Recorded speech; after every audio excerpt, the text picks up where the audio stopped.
Hello students, আশা করছি তোমরা সবাই ভালো আছো। স্টুডেন্টস, আজ আমরা সেশন 7 স্টার্ট করব।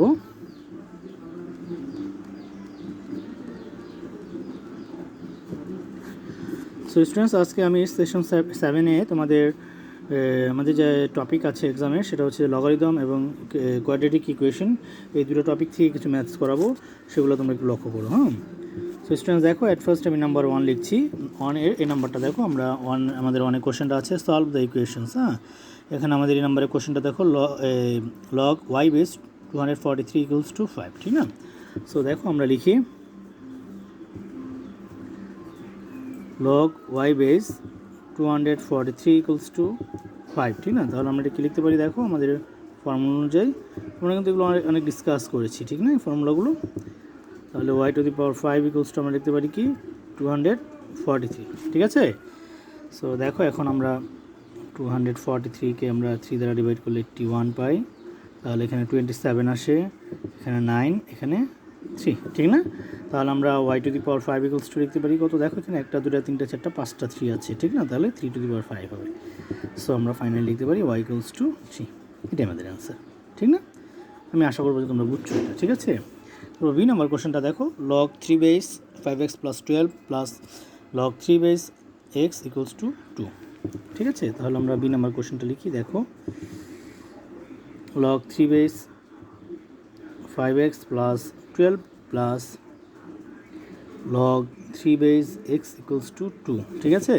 তাহলে আমরা এটা কী লিখতে পারি দেখো, যেহেতু এখানে আমাদের মাল্টিপ্লিকেশন প্লাস সাইন আছে, তাহলে আমরা মাল্টিপ্লিকেশন করবো লগের ক্ষেত্রে, ঠিক না? Log 3 base 5x plus 12 into x equals to 2, ঠিক আছে? তাহলে 5x plus 12 into x equals to 3 square.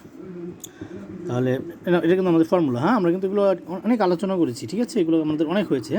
তারপরেও আমি লিখে দিচ্ছি তোমাদের। দেখো স্টুডেন্টস, আমি এখানে ওই কাজটি করেছি, এই ফর্মুলাটা আমি লিখে দিচ্ছি এখানে। Log A base x equals to যদি এন হয়, তাহলে এক্স ইকুয়ালস টু কী হবে?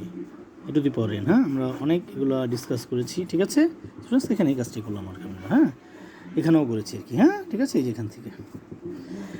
তাহলে দেখো এখানে আমরা কী লিখতে পারি, তাহলে আমরা এখানে মাল্টিপ্লাই করে দিই 5x square plus 12x equals to 9। তাহলে 5x square plus 12x minus 9 equals to 0, ঠিক আছে? তাহলে এটা আমরা কী লিখতে পারি দেখো, মিডল টার্ম যায়, ঠিক না? 45 হয় এখানে। তাহলে দেখো, তাহলে 45 মাইনাস 45 হয় আর কি, ঠিক না? তাহলে আমরা 45 প্লাস নিয়ে কাজ করবো। তাহলে 3 15। তাহলে দেখো আমাদের 15 আর 3 মাল্টিপ্লাই করলে আমাদের কিন্তু 45, আর আমরা যদি এই দুটাকে সাবস্ট্রাক্ট করি তাহলে 12 হবে, ঠিক না?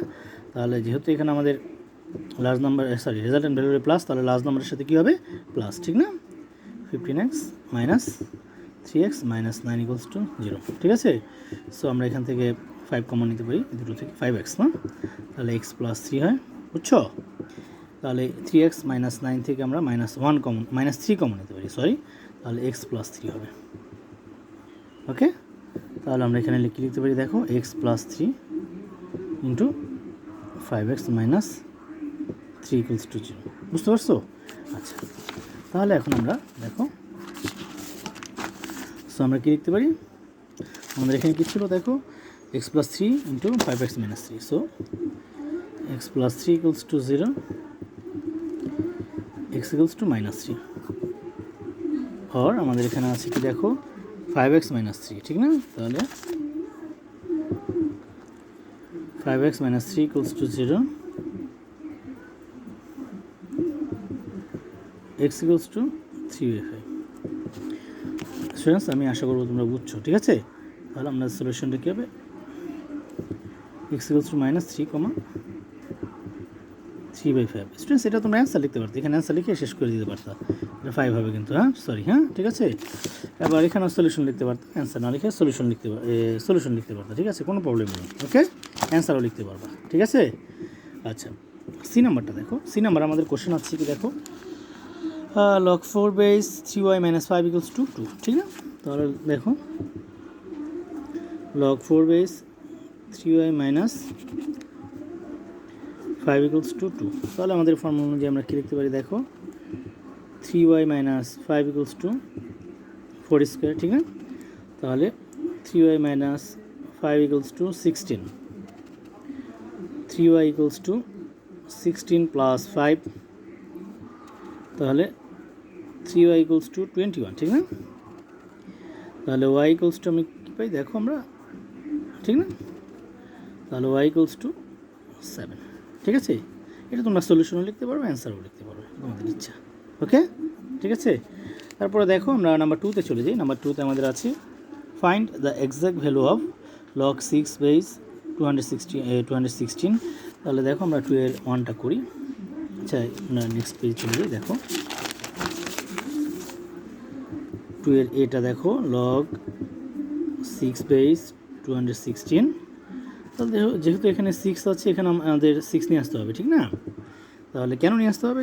যেহেতু আমরা একটা ফর্মুলা জানি log a base a equals to 1, ঠিক না?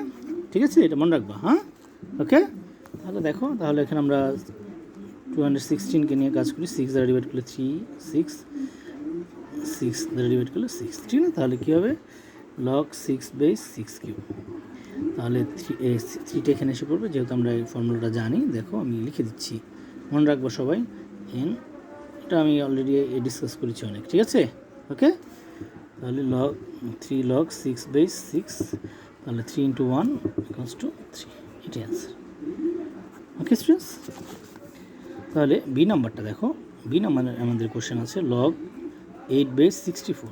এটা কিন্তু একেবারে ইজি, দেখলেই বোঝা যাচ্ছে আর কি, ঠিক না? যেহেতু এখানে 8 আছে, তাহলে এটা স্কোয়ার হবে। হ্যাঁ, তাহলে আমরা কি লিখতে পারি? 2 log 8 base 8, তাহলে 2 into 1 equals to 2, ঠিক আছে? এটাই অ্যান্সার, বুঝছো? ইজি কিন্তু স্টুডেন্ট। হ্যাঁ, সি নাম্বারটা আমি এখানে দেখাচ্ছি। দেখো সি নাম্বারে আমাদের কোশ্চেনটা কী আছে? 25 3/2 minus 1/8 minus 1/3, ঠিক আছে? তাহলে এটা কী হবে? 25কে আমরা 5 স্কোয়ার লিখতে পারি। 3/2 minus 2 কিউব minus 1/3, ঠিক আছে? তাহলে 2 into 3/2 minus 1/2 whole minus 3 into 1/3, ঠিক আছে? মাল্টিপ্লাই হয়ে গেল। তাহলে এটা 1, ওকে। এটা 1টাকে দেখে নেবেন স্টুডেন্টস, দেখে নেবে। হ্যাঁ, সরি। তাহলে কি 5 কিউব minus 1, ঠিক না? ডিভাইড করলে তাহলে 125 মাইনাস এটা রিভার্স করে দিলে 2 হয়। তাহলে আমাদের এখানে কী হবে? 123, এটি আমাদের অ্যান্সার। স্টুডেন্টস, আমি আশা করবো যে তোমরা সবাই বুঝতে পারছো, ঠিক আছে? ওকে, তার মধ্যে যদি কারো কোনো কোশ্চেন থাকে সেটা আমাকে অবশ্যই কমেন্ট করবে। ওকে, আমি ইনশাল্লাহ অ্যান্সার করবো। তাহলে দেখো এখন আমরা 3 নাম্বারটা করবো। 3 নাম্বার স্টুডেন্টস, এই ম্যাথটা আমি অনেক করেছি। আজকে যেহেতু আমাদের লাস্ট সেশন, আমি আবার দেখিয়ে দিচ্ছি এটা। দেখো এখানে আমাদের আছে কি fx equals to 3x square minus 4x minus 6. The equation fx equals to 0 has roots alpha and beta. Without solving the equations, find alpha plus beta. তাহলে আমরা এগুলো করি। আসো এতে দেখো, given that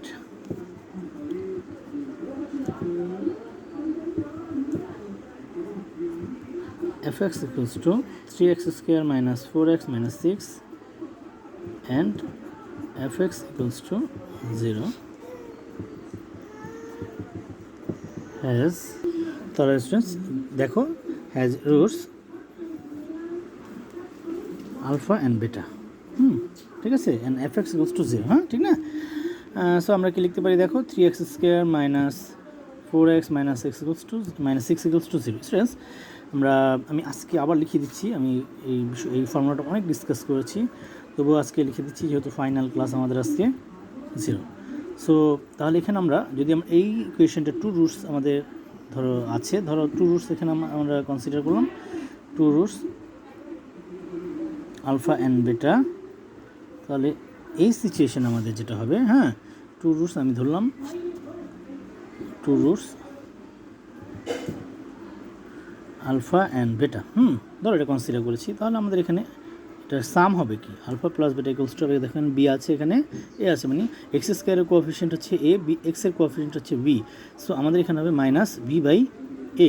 ওকে, এখন প্রোডাক্ট হবে কি 2 রুটসের? দেখো সি বাই এ, ঠিক আছে? আচ্ছা, তাহলে এখন আমরা কি লিখতে পারি? দেখো, so alpha plus beta equals to minus 4/3, ঠিক আছে? B by A, minus B by A. তাহলে 4/3। ওকে, দেখো আমরা এখন বি নাম্বারটা লিখি, যেটা বলছিলাম যে এখন বিতে আমাদের আছে আলফা বেটার ভ্যালু, তাহলে so alpha beta equals to আমরা লিখতে পারি কি C/A। তাহলে সি আছে এখানে আমাদের -6 না, দেখো -6 তাহলে -2। ওকে, আচ্ছা সি নাম্বারটা দেখো, সি নাম্বারে আমাদের কোশ্চেন হচ্ছে alpha square plus beta square. তাহলে আমরা এখন লিখি, দেখো alpha square plus beta square, এই ফর্মুলাটা আমরা যেটা জানি অলরেডি আমরা এগুলো শিখেছি, ঠিক না। Alpha plus beta whole square -2 alpha beta into alpha plus beta. Okay students, ঠিক আছে। তাহলে দেখো আলফা প্লাস বেটার ভ্যালু অলরেডি আমরা বের করেছি, ঠিক না। -2 ইন্টু এই দেখো আলফা বেটার ভ্যালু আসছে -2 ইন্টু 4/3। এখানে লিখতে পারো যে ফ্রম A and B, ঠিক আছে স্টুডেন্টস, বুঝছো। আচ্ছা তাহলে দেখো 16/9 মাইনাস, দেখো মাইনাস মাইনাসে প্লাস হয়ে যাবে 4, তাহলে 16/3। কি বুঝতে পারছো? আচ্ছা তাহলে দেখো আমরা লিখি, তাহলে আমাদের এখানে আমরা এলসিএম করলাম 9 হবে, 16 - 48, ঠিক না। তাহলে আমরা যদি এটাকে সাবস্ট্রাক্ট করি -32/9।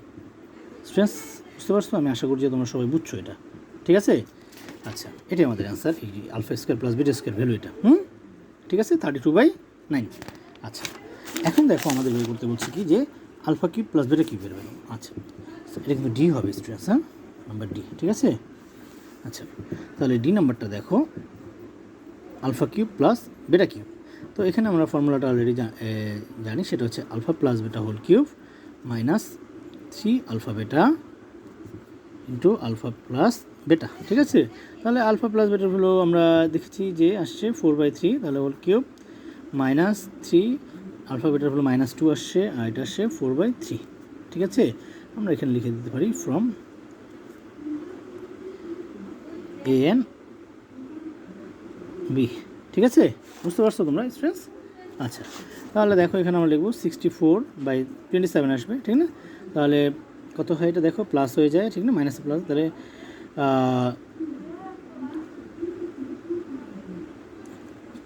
সরি স্টুডেন্টস দেখো এখানে 3 কিন্তু আমরা ডিভাইড করতে পারি, ঠিক না, এখানে আসে, তাহলে এখানে আমাদের আসে +8।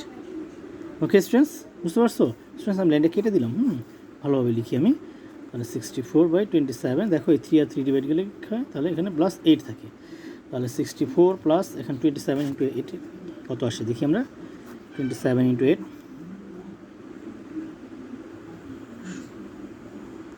216 না, 216/27। কি বুঝতে পারছো? আচ্ছা তাহলে 64-এর সাথে আমরা এটা অ্যাড করে দিই 082, তাহলে 280/27, এটাই আমাদের অ্যান্সার। স্টুডেন্টস আমি আশা করবো যে আজকে তোমরা ম্যাথসগুলো বুঝতে পারছো। তোমাদের আজকের যে অ্যাসাইনমেন্ট আমি দিচ্ছি সেটা হচ্ছে যে এই ম্যাথসগুলো তোমরা অ্যাসাইনমেন্ট করবা, ঠিক আছে। বুঝতে পারছো আমার কথাটা? এগুলো রিভিশন দিবা ভালোভাবে, এগুলো প্র্যাকটিস করবা, এটাই তোমাদের অ্যাসাইনমেন্ট থাকবে, ঠিক আছে। আমি তোমাদের অ্যাসাইনমেন্টটা লিখিয়ে দিচ্ছি, দেখো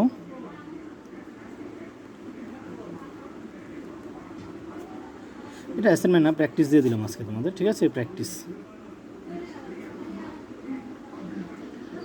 সেশন 7 এগুলো করে তোমরা আমাকে সাবমিট করবে, ঠিক আছে। So students thank you.